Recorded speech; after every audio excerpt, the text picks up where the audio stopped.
Bismillahirrahmanirrahim. Assalamualaikum warahmatullahi wabarakatuh.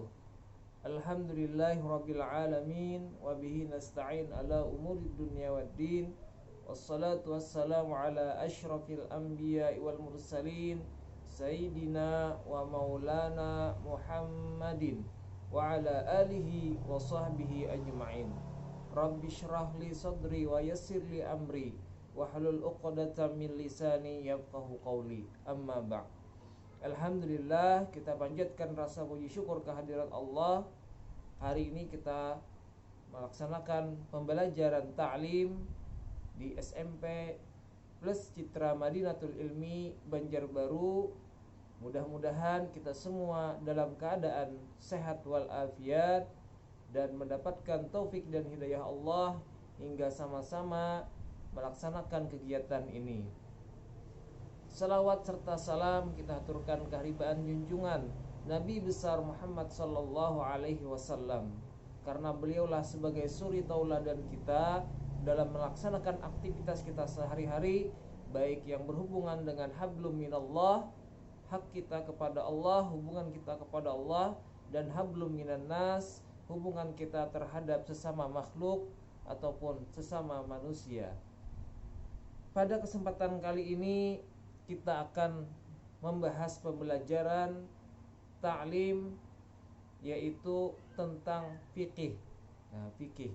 Dalam Islam ada beberapa pembelajaran ilmu yang perlu kita pahami dan kita pelajari.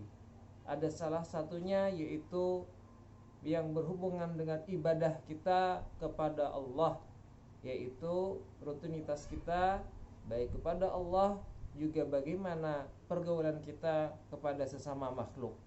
Nah, pada kesempatan kali ini kita akan memakai satu kitab, yaitu kitab yang membahas tentang pelajaran ibadah, ilmu fikih, yaitu nama kitabnya Tangga Pelajaran Ibadah, atau yang biasa kita kenal dengan Tangga Ibadah. Nah, kitab ini disusun oleh Al-Muqarram, yaitu Al-Ustadz Haji Muhammad Zuhdi bin Haji Ramli. Nah, beliau ini wafat di Pamangkih pada tanggal 4 Sya'ban 1416 Hijriah. Nah, dan beliau adalah saudara kandung, saudara bungsu dari pendiri Pondok Pesantren Pamangkih, yaitu Kiai Haji Muhammad Mahfuz Amin. Nah, dan beliau sama-sama dimakamkan dalam satu komplek yang sama, yaitu di Pamangkih. Untuk pembelajaran tangga ibadah di sini, sebelum kita masuk pada beberapa hukum atau beberapa tata cara ibadah kita kepada Allah, kita di pembahasan pertama yaitu membahas tentang hukum-hukum Islam. Nah, jadi dalam Islam itu ada aturan-aturan yang harus kita taati, mana yang harus kita laksanakan, mana yang tidak boleh kita laksanakan dan tidak boleh kita langgar. Nah, jadi dalam Islam itu ada 5 macam hukum Islam. Ada 5 macam hukum Islam. Bisa dibuka kitabnya halaman 2. Yaitu yang pertama yaitu fardu. Nah, fardu di sini juga biasa kita sebut dengan wajib. Nah, wajib. Nah, fardu ini sendiri ada terbagi 2 macam, yaitu fardu ain dan fardu kifayah nanti. Nah, selain fardu, yang kedua yaitu adalah sunnah. Yang ketiga adalah haram. Kemudian yang keempat makruh, dan yang kelima harus atau mubah. Nah, kemudian kita bahas satu persatu. Yang pertama, fardu itu terbagi 2. Fardu yang pertama adalah fardu ain, dan yang kedua fardu kifayah. Adapun fardu ain ialah sesuatu yang wajib dikerjakan oleh tiap-tiap orang yang Islam yang balik lagi berakal. Jadi mana saja yang merupakan ketentuan Islam yang harus atau wajib kita kerjakan. Nah, itu adalah fardu ain. Dan ini keparduannya, kewajibannya bagi masing-masing orang yang balik. Balik itu dalam arti adalah mereka sudah cukup umur dalam bahasa kita. Cukup umur di sini ketentuannya dalam Islam bagi laki-laki ditandai dengan mimpi basah. Nah, atau keluarnya, mohon maaf, keluarnya mani. Nah, mimpi basah. Cuma mimpi basah di sini bukan ngompol. Nah, bukan ngompol atau kencing, bukan, tapi mimpi basah berbeda dengan ngompol. Nah, nanti insya Allah mungkin sebagian sudah ada yang mengalami, sebagian tidak, belum lah maksudnya. Nah, mimpi basah di sini ditandai dengan mimpi apa? Kawin. Nah, mimpi kawin. Nah, berikutnya selain balik itu bagi laki-laki ditandai dengan mimpi basah, adapun bagi perempuan yaitu ditandai dengan datangnya menstruasi. Ya, kalau menstruasi atau datang bulan. Nah, bagi orang yang sudah datang bulan perempuannya, kemudian nanti mandi bersih, mandi wajib, setelah mandi berarti keparduan itu harus dia lakukan atau dia laksanakan. Ketika dia tidak bisa melaksanakan kewajiban itu, maka hukumnya dia berdosa. Nah, jadi kewajiban fardu ain ini ketika dia laksanakan itu merupakan kewajiban bagi dirinya, namun ketika dia tinggalkan, tidak dia kerjakan, maka hukumnya dia berdosa. Nah, berdosa. Contohnya apa? Yaitu sembahyang 5 waktu, salat subuh, salat zuhur, salat asar, salat maghrib, dan salat isya. Itu keparduannya masing-masing bagi orang yang sudah baligh, yang sudah berakal dan tentunya beragama Islam. Nah, jadi bagi orang tidak berakal kayak apa? Itu kewajibannya gugur. Berarti tidak wajib. Contohnya orang gila. Jadi orang gila itu dia tidak wajib melaksanakan sholat. Kenapa? Ya karena kada berakal tadi, tidak bisa berpikir. Nah, contohnya sembahyang 5 waktu. Ketika ketinggalan kayak apa? Nanti ada pembahasan khusus. Caranya adalah di qada. Nah, di qada. Atau dalam perjalanan kayak apa? Nanti ada yang namanya jama' takdim, jama' takhir, dan bisa dikasar, diperpendek sholatnya. Nah, itu nanti pembahasan khusus di pembahasan sholat. Nah, ini contoh fardu ain. Yang berikutnya adalah contoh lainnya puasa di bulan Ramadan dan lain-lainnya. Ada membayar zakat harta bagi yang sudah masuk hisabnya. Nah, nisabnya maka wajib mengeluarkan zakat fitrah masing-masing. Nah, jadi ini merupakan fardu ain. Nah, salah satu hukum Islam. Nah, puasa di bulan Ramadan, ketika dia ketinggalan atau ketika dia dalam keadaan haid atau datang bulan, maka kewajibannya untuk puasa itu wajib dibayar di luar bulan Ramadan. Berbeda dengan sholat. Kalau sholat ketika dia haid menstruasi, maka sholat itu tidak perlu diqada di luar ketika dia mandi bersih. Kalau puasa wajib diqada. Nanti pembahasan masing-masing di sholat dan puasa. Yang kedua, fardu itu adalah fardu kifayah. Fardu kifayah ialah sesuatu yang wajib dikerjakan oleh sekalian orang Islam yang balik lagi berakal. Dan apabila ada salah seorang atau sekumpulan mengerjakannya, maka yang lainnya tidak berdosa. Nah, jadi kewajiban di sini hukumnya wajib dilaksanakan, namun tidak dibebankan ke perorangan. Tapi dalam satu kelompok, ketika ada salah satu yang bisa mengerjakan atau segolongan orang yang bisa mengerjakan, maka yang lainnya tidak ditanggungi dosa. Contohnya apa? Membalas salam. Nah, misalnya dalam satu kelas lalu ada ustadz atau gurunya yang masuk mengucapkan salam, assalamualaikum warahmatullahi wabarakatuh, maka kewajibannya harus wajib dijawab salam, waalaikumsalam warahmatullahi wabarakatuh. Namun kewajiban ini kalau tidak ada dalam satu kelas itu menjawab salam, maka hukumnya satu kelas itu berdosa. Tapi kalaunya ada salah seorang yang menjawab, maka yang lain kewajibannya gugur. Nah, seperti itu. Jadi kewajibannya tidak dibebankan perorangan. Kemudian sembahyang jenazah dan lain-lain. Nah, jadi misal dalam satu kampung ada orang yang meninggal dunia.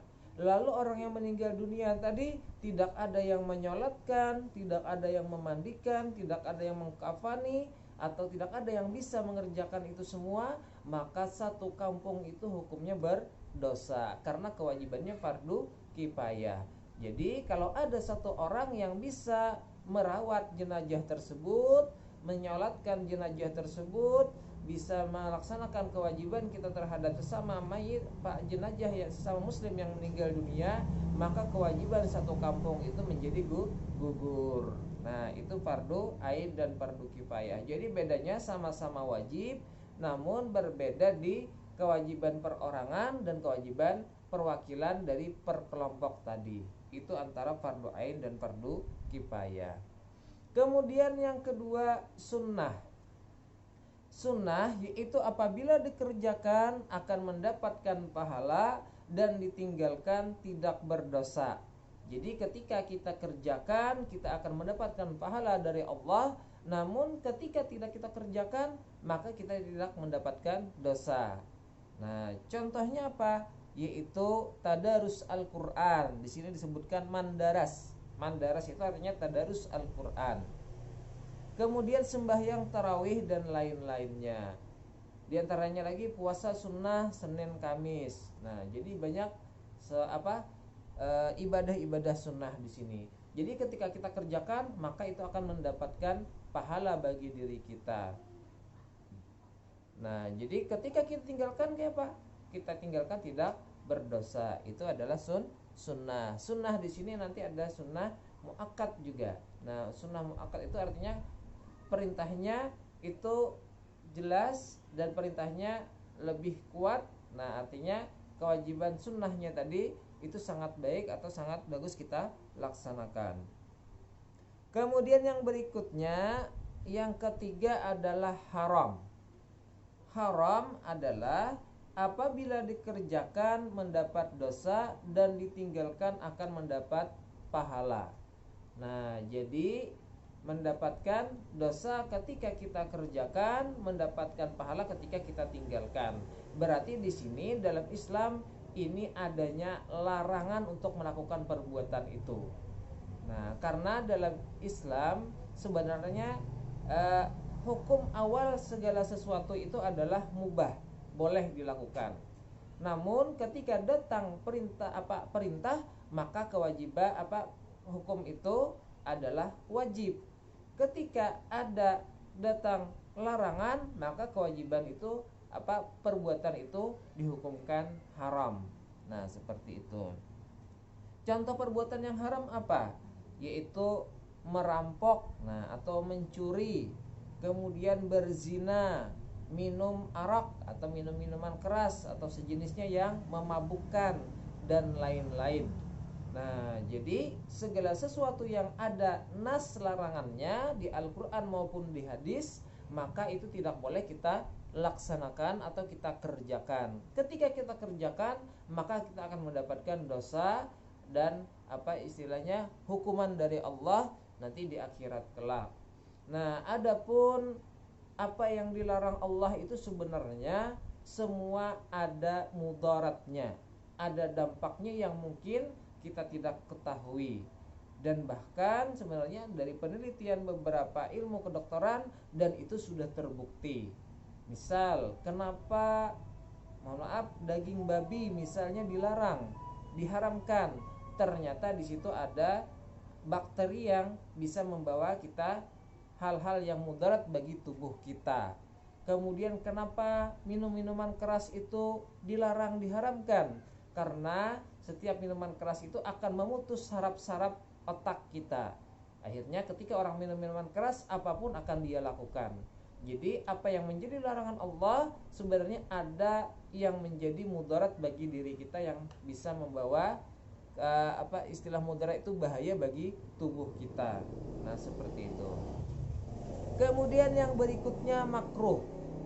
Makruh adalah apabila dikerjakan tidak berdosa dan ditinggalkan mendapat pahala.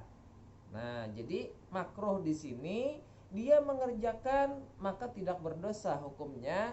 Nah, namun ketika ditinggalkan dia mendapatkan pahala. Namun dalam istilah kita makruh ini sifatnya dibenci atau kalau bisa kita jauhi.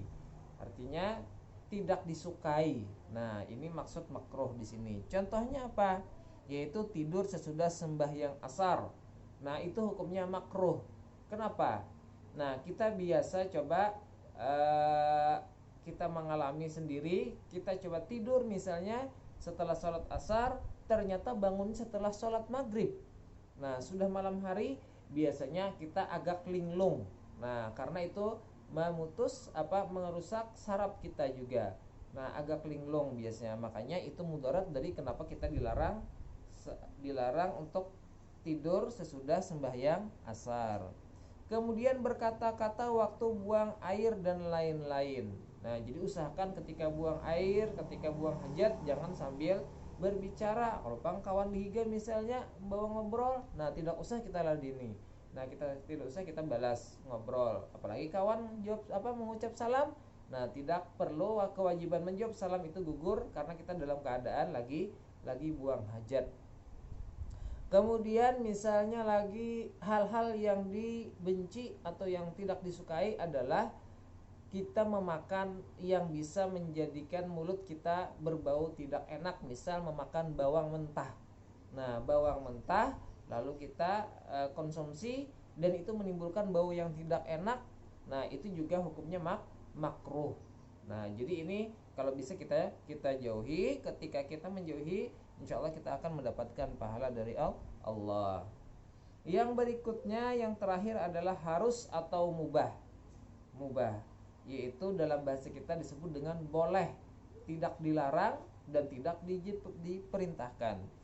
Apabila dikerjakan tidak berpahala dan ditinggalkan tidak berdosa. Contohnya makan, minum, tidur, dan lain-lain. Nah, jadi makan, minum, tidur, dan lain-lain itu semua boleh kita lakukan selama dalam situasi dan kondisi yang tepat. Bisa nanti hal yang mubah ini mendapatkan pahala, namun juga bisa nanti mendapatkan dosa ketika dalam posisi kita tidak pas melaksanakannya. Bisa mendapatkan pahala bagaimana? Misal kita tidur dengan niat supaya nanti bangun malam pada malam harinya untuk bisa kuat ibadah sholat atau qiyamul lail, maka niat kita tidur tadi itu mendapatkan pahala. Atau biasanya kita puasa lalu di sela-sela puasa tadi kita sisipkan tidur untuk istirahat sejenak, itu juga karena niat kita untuk kuat ibadah, maka insya Allah itu akan mendapatkan nilai pahala dari Allah. Makanya kata Nabi innamal a'malu binniyat. Nah, hendaklah setiap kita melakukan sesuatu itu kita niatkan. Mencari nafkah misalnya, kita niatkan karena Allah ingin menafkahi keluarga kita dan menjauhi hal-hal yang bisa membawa kita kepada kesyirikan. Nah, jadi ada 5 macam hukum dalam Islam: fardu, sunnah, makruh, haram, makruh, dan harus atau mubah. Ini yang menjadi rambu-rambu bagi diri kita. Hal yang haram tadi bisa menjadi pahala ketika kita bisa meninggalkannya. Kita berniat misalnya ingin melakukan sesuatu yang diharamkan, ingin mencuri, tapi ketika kita hendak melakukan pencurian tadi, kita ingat kepada Allah, ingat akan dosa-dosa yang akan kita laksanakan, maka kita tinggalkan dan kita mengurungkan niat kita, maka itu bisa diberi ganjaran pahala dari Allah. Karena kita sudah mengingat Allah, ingat akan dosa-dosa ketika melakukan perbuatan itu. Nah, mudah-mudahan apa yang Ustadz sampaikan hari ini bisa kita pelajari, kita resapi. Hal-hal dalam Islam kita ketahui, ada yang merupakan perintah, ada yang merupakan larangan. Perintah ada yang agak keras, itu haram hukumnya. Perintah yang sifatnya perintah yang agak keras berarti hukumnya wajib. Perintah yang istilahnya disuruh tapi tidak diberlakukan secara keras, berarti itu hukumnya sunnah yang bisa membuahkan pahala. Larangan yang keras hukumnya haram. Larangan yang istilahnya tidak keras berarti makruh. Ataupun yang tidak ada larangan dan perintah berarti hukumnya mubah ataupun boleh.